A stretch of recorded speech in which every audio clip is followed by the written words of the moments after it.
Have you ever stood up for just a second, maybe to grab a glass of water, maybe to answer a phone call, and when you come back, your dog is sitting right in your seat?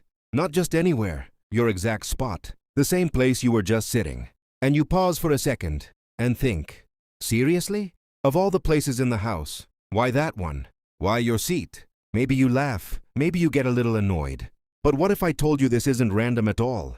What if I told you your dog isn't just being funny or stubborn, but he's trying to tell you something quietly, softly, something you might not even realize. Most people don't think about this. They assume it's just a habit. They think the dog likes the warmth or the softness, or maybe he's being a little disrespectful. But that's not what's really happening here. Dogs don't do things for no reason. They don't randomly choose your seat out of nowhere. There is always something behind their behavior. Always. And once you understand this, you start seeing your dog in a completely new way. Let's start with something simple, but powerful. Your dog is deeply connected to your scent, way more than you think. To you, your smell is just normal, but to your dog, it's everything. It means safety. It means comfort.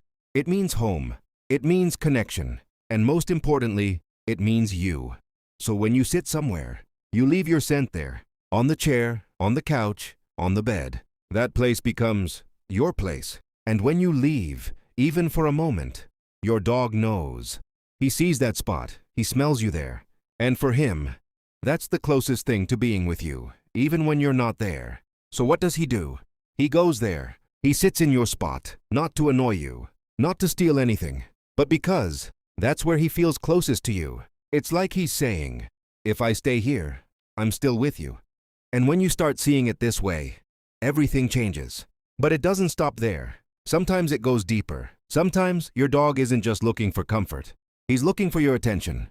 Think about it for a second. Every time your dog sits in your seat, what happens next? You notice, you react, you look at him, you talk to him. Maybe you tell him to move. Maybe you laugh. Maybe you reach out and touch him. But no matter what, you give him attention. And in your dog's mind, that's powerful. Because dogs learn through repetition.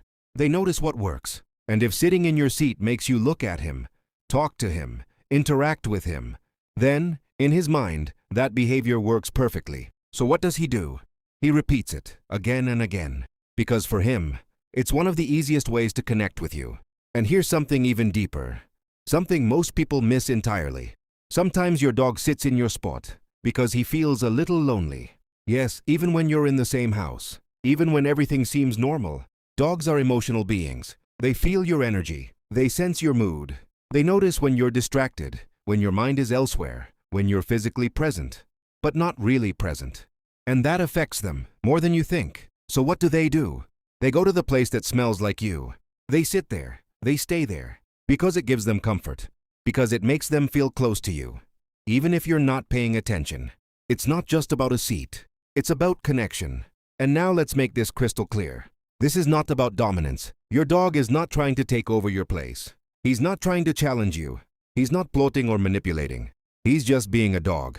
A dog that feels. A dog that connects. A dog that wants to be near you. So what should you do?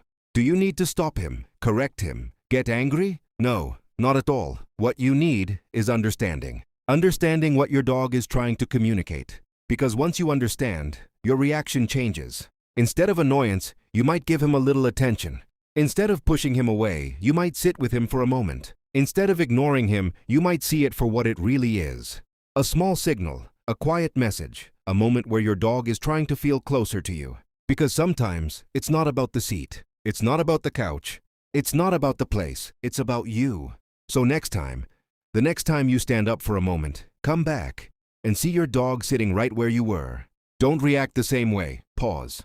Look at him. Really look at him. And ask yourself, what is he trying to tell me right now? Because when you start paying attention, you realize your dog has been speaking to you all along. You just didn't notice. If you love your dog, if you truly want to understand him, stay with me. Because there are so many things your dog tries to tell you every single day. And most people never notice.